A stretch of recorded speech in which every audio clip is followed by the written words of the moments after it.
I'm Cherry Potts and I run Arachne Press, and this is one of a series of pieces to camera I'm doing to celebrate Arachne's 8th anniversary. In theory, at least, there'll be one every day throughout August, because we've published more than 30 books now, so a reasonable chance I can do a book a day with some assistance from the authors. Anyway, for this one I don't need any assistance from the author because I wrote it. So this is the Dowry Blade, and this took a heck of a long time to write, I must say, and I did think twice about publishing it through Arachne. A number of publishers have said, yeah, we like it, but it's too big, it's not financially viable to publish it, and can you turn it into a trilogy? To which the answer was no. I tried, and it doesn't fit into 3, and I could have made it into 2, but then I found that I was just basically writing the most appalling bit of exposition at the beginning of the second one for anybody who picked that up first by accident, and I just thought, no, this isn't going to work. I'm just going to, it's a fat book and that's all there is to it. And it certainly is a fat book. It's something like 180,000 words. It's 392 pages, and it's quite a big format at that. But I did think twice, because I thought, you know, that's sort of self-publishing, and the whole point of Arachne was publishing other people. But as it turned out, this book kept us going for an entire year just on the e-book sales. It did quite nicely. It's a fantasy epic, a lesbian fantasy epic. I'll read you the blurb, shall I? It starts with a quote. "Trust anyone, even an enemy. Trust no one, not even a friend." And trust is fundamental to this book. A fantasy epic of the strength and limitations of love and loyalty between friends, lovers, kin, strangers, and enemies.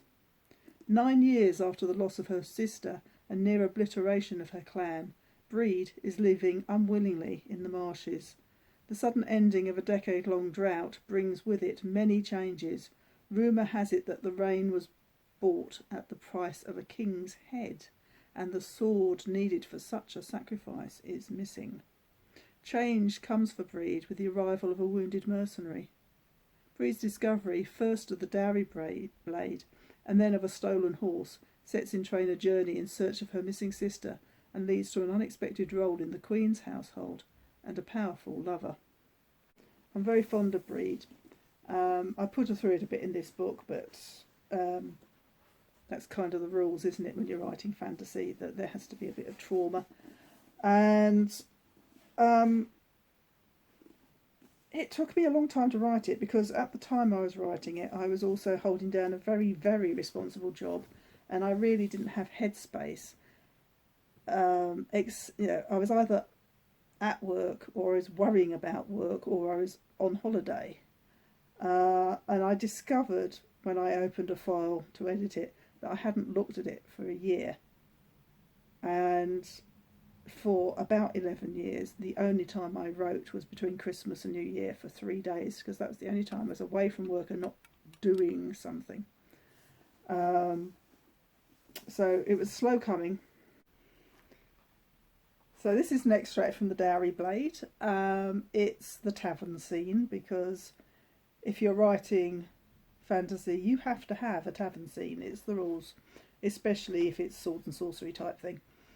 And if you're going to write a tavern scene, you might as well enjoy it. So my tavern is a gay one.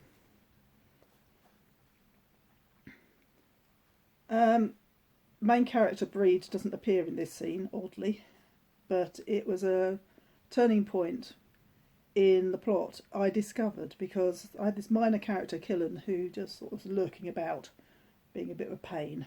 And I suddenly thought, why is he being a pain? Oh! And he became part of a conspiracy. Anyway, so this is the moment Killen starts to show his colours. Killen kissed the back of Maeve's neck and felt her momentary surprise. then acceptance as her body moulded itself against his. He sighed, drinking the scent of her hair. She twisted about and pulled out of his arms. There was something about her expression, something... Ah, I feel surplus to requirements. Her eyes shifted away. Guilt. He recognised the signs. Tegan, she began. He reached out, shaking his head, and placed 2 fingers against her mouth. Tegan, he said, resignation making his voice atypically dull. His hand found somewhere to hide inside his sleeve. He hunched his shoulders, feeling unaccountably forlorn. He tried to find something to say, but his wit and tongue seemed to have deserted him. Maeve looked anxiously into his face and found something between hurt and anger there.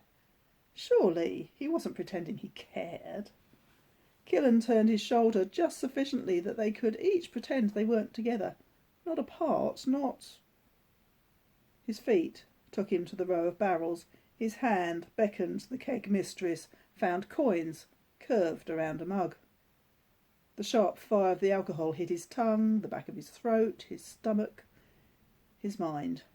He glanced about the tightly packed room, aware of a sudden that he was glowering. He made a conscious attempt to stop. Shoulders back and down, brows up and relaxed, hands loose. There was Ulla, watching. He shook his head, found a smile he didn't know he possessed, and bestowed it on the next face that came into focus. Inear smiled uncertainly back. Inear. Well, why not? Killen shouldered his way to Inear's side, making his walk relaxed, his body open and welcoming, shedding his irritation and disappointment, thinking himself into another mood. Consoling, warm, subtly sexual. Yes, Inear would do. Maeve watched Killen, wondering how that conversation would go. Inear was part of her crew.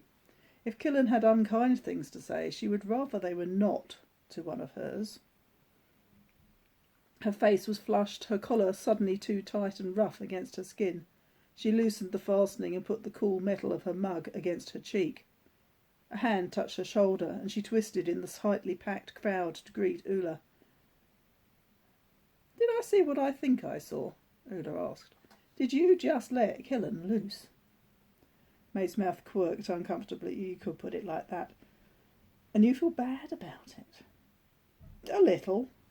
"Don't." Ulla sipped her ale. "He'll have a new victim within half an hour." "Victim?"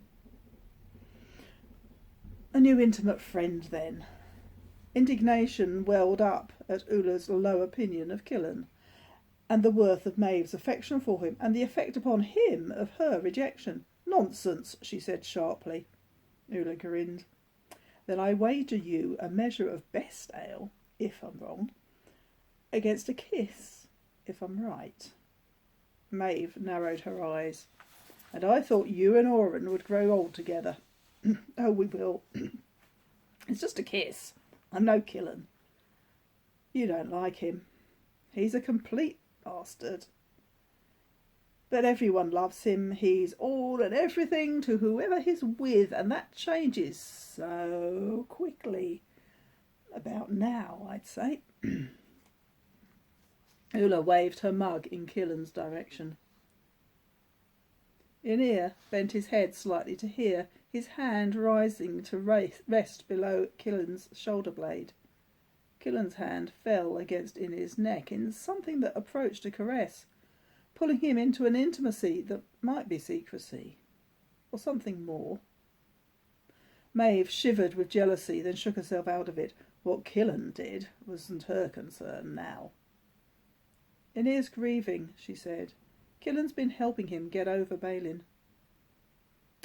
"There's helping and helping. I give it another 10 minutes before they leave together." Maeve shook her head. "Go and buy the beer, Ulla."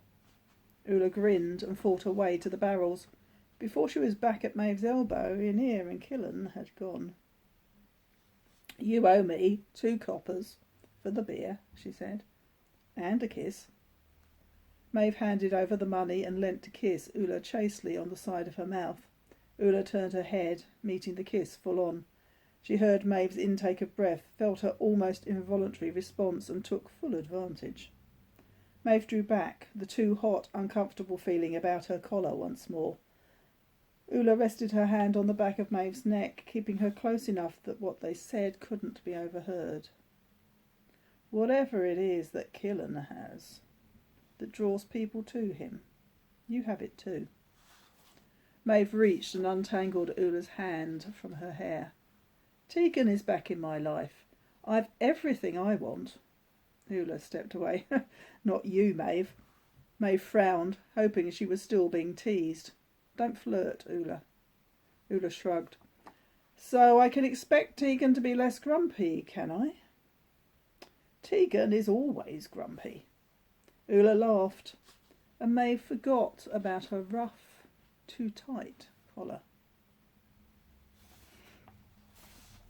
So that's an extract from the Dowry Blade. Cover price is $15.99. As with all our physical books, this is on sale throughout August to celebrate Arachne's 8th anniversary. And I should think this will be around £12. I haven't actually planned exactly what we're doing on this front. Might be even less. So if epic lesbian fantasy is your thing, lots of tragedy, it's not lesfic, apart from that scene possibly, you might want to try it out. All our books are also available as ebooks, but they're not in the sale. Okay, thanks for listening.